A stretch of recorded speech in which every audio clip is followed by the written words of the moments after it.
এক যে ছিল রাখাল ছেলে, একেবারে ছোটটি থেকে কেবল ভেড়াই চড়ায়, আর কিছুই করত না, কিছুই জানত না।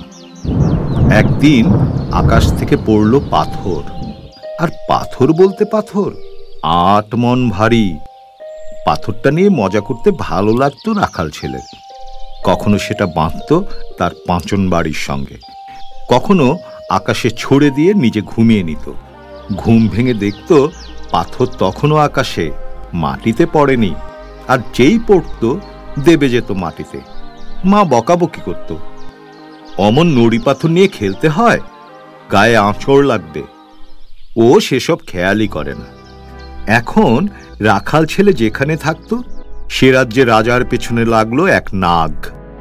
এগুলো রাজধানীর দিকে, মন্ত্রিশেক ওজনের এক একটা পাথর উল্টে পাল্টে ছুঁড়ে দেয়, পুরি বানায় নিজের জন্যে, আবার দাবিও করে রাজা তার কন্যের বিয়ে দিক তার সঙ্গে। ভয় পেয়ে গেল রাজা, দূত পাঠালো সারা রাজ্যে। সারা রাজত্বিতে এমন মহাবীর কেউ কি আছে যে নিধন করবে নাগকে? অনেক খোঁজাখুঁজি হলো, কিন্তু তেমন কাউকে পাওয়া গেল না। কথাটা কানে গেল রাখাল ছেলের। বড়াই করল, ও নাগকে আমি আমার পাঁচন বাড়ি দিয়েই শেষ করে দিতে পারি।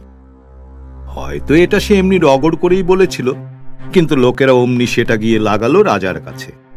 রাজাও তলব করলো তাকে। এলো রাখাল ছেলে রাজার কাছে।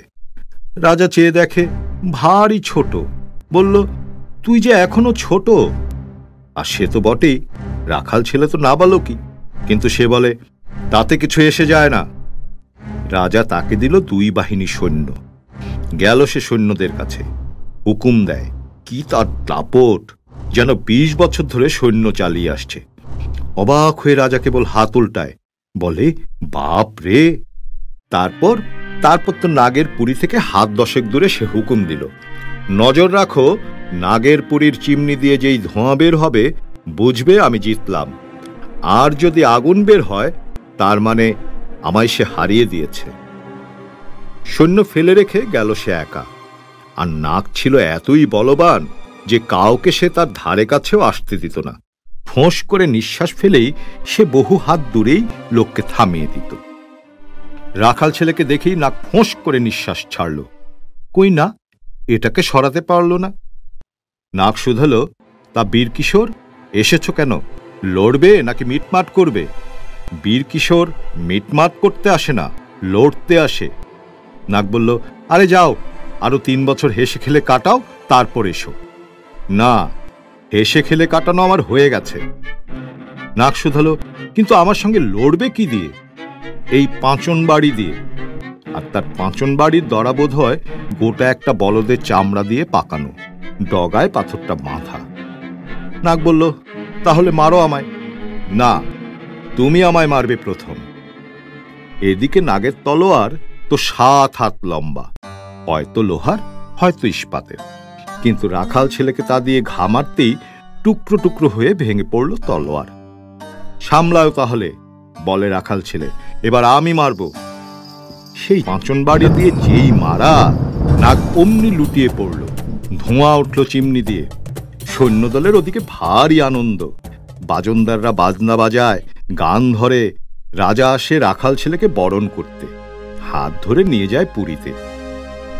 রাজকন্যার বিয়ে দিল তার সঙ্গে, প্রাসাদ বানিয়ে দিল খানিক দূরে।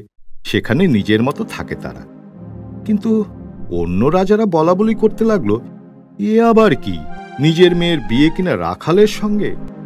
রাজার নিজেরও আফসোস হচ্ছিল, তাই সবখানে চিঠি পাঠালো, এমন মহাবীর কি আছে রাখাল ছেলেকে যে নিধন করতে পারে? পাওয়া গেল 2 জনকে। রাজা তাদের পাঠালো রাখাল ছেলের কাছে। রাখাল ছেলে ওদিকে বসে থাকে টেবিলের সামনে, বই পড়ে। শুনল কারা যেন তার সঙ্গে লড়তে আসবে। এলো তারা। রাখাল ছেলে শুধায়, কেন এলে বীরপুরুষেরা? লড়বে নাকি মিটমাট করবে? ওরা বলল, হ্যাঁ, লড়বো বই কি। রাখাল ছেলে বলল, তা বেশ, মারো। ওদের একজন ঘা মারল তার বাঁ কাঁধে, তলোয়ার ভেঙে পড়ল। অন্যজন আড়াআড়ি ঘা মারল তার বাঁ কাঁধে, কেবল কামিজটা খানিক ছিঁড়ে গেল। রাখাল ছেলে তখন উঠে দাঁড়িয়ে 2 জনকে ধরে এমন ঠুকলো যে ওদের হাড়গোড় সব খসে পড়ল। সেই হাড়গুলো সে তখন মুঠো করে নিল। রাজার উপর এমন রাগ হয়েছিল যে তার কাছে গিয়ে কোনো সম্মান না দেখে সোজাসুজি বলল, কে দেখেছ তো, তোমারও এই দশা হবে। রাজা ভোঁ দৌড়। সেই থেকে রাখাল ছেলেই সে রাজ্য চালায়।